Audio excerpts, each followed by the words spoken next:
Okay, so a quick Tomahawk video, sort of responding to questions, both about one about the camera and one about the CofG. In regards to the camera, try and do this all one-handed.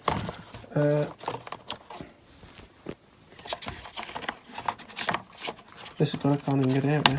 But the camera, it's just one of the standard 717s. It goes in the front. Oh, give me a second. Okay, so this is standard H717 camera, or however they're pronounced. You got the standard ones that it's recommended. And mine, I haven't cut anything. I mean, this one looks like out, just in case the person who commented this, sorry, I've forgotten your name off the top of my head. Unless your lens sticks further out. He was saying that his lens stuck way too far out. But I can, even with one hand, he says, just push it in and sit it down so it's that far out the back, and then the lens only sticks out a little tiny bit, which is fine for me. Other comments mentioned about a CofG. I've measured where 70mm is from the leading edge instead of the trailing edge, which does sound more right, and it's more or less on the wing tube where it normally is. And with the regular, this is still the 1300 graphene 45C. It balances fine, so we might give it a try at that, finish putting it together and have a go at that. Annoyed that I've now bought some 1004Ss, which are actually here. Okay, I have no idea why the video cut out there, but here is the 1004S. It's actually come in a standard box for all the extra dollop. I've taken a bubble wrap off of this one, but so it is quite a bit smaller. It is 4S, and it is, like, to the touch quite light, so I might end up having to buy now a little one of the Banggood Rare Bears to put that in, but never mind. So yeah, we'll finalise the CofG with the 1300 4S 45C. Is it 45C or is it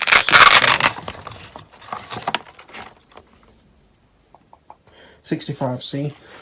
It does balance more correctly if you do it 70mm. Again, this doesn't stay in very well. I need to put a bit of tape underneath it. It does just sit in that slot, and it gets clamped in by the actual canopy. But at this point, it's a bit loose. But yes, if you have got one of these, go 70mm from the front sort of corner of the wing, and you'll see it lines up roughly with the tube slightly in front of it. Mine balances about okay there. And the trouble is, if I got it balanced for the CofG marking back here, and then it actually turns out that it is wrong, then it's going to just flick spin and smash it up. So we're going to go with the nose heavy that it is at the moment, ever so slightly nose heavy on that point instead of massively nose heavy, and nose heavy is better than tail heavy. We'll see where we go from there. So I'll get all the rates dialed in, get the battery position finalised, double check everything, and then we'll take it for a fly. Okay, so I'm not sure when I'm going to edit this in. It might be at the end, it might be in the middle in the right place, but we'll see. I've put everything back together it's going to be. The only thing that's not on here actually is the run cam, which I've got to think about. Mine balances basically bang on the wing spar. You can see where the wing spar is because of those slots, and also you can see it inside. And that's with my 1300, more or less all the way at the front. So I'm probably going to fire it like that to start with. It's sort of a good base. It's around the number suggested if you do it from the front, not the back. It means it's going to be slightly nose heavy, which is always better than tail heavy. So yeah, we'll try it at that. And so we're going to put prop on, do the movements, and we'll see what happens from there. But yes, where I'm going, whether you want to follow that or not, is wing tube. Balance it on there, or have your fingers just in front. You can see the slots on top. And so that goes for me, as I say, that's more or less all the way up to the front.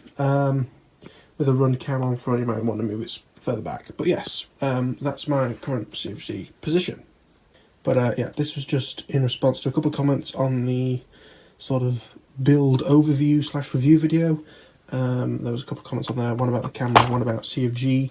I'm not the only one having these issues. I will double check on HobbyKing's site. Maybe they've updated the manual, but if they haven't, it's a bit of a mess considering it's a Durafly product. But anyway, thank you for watching.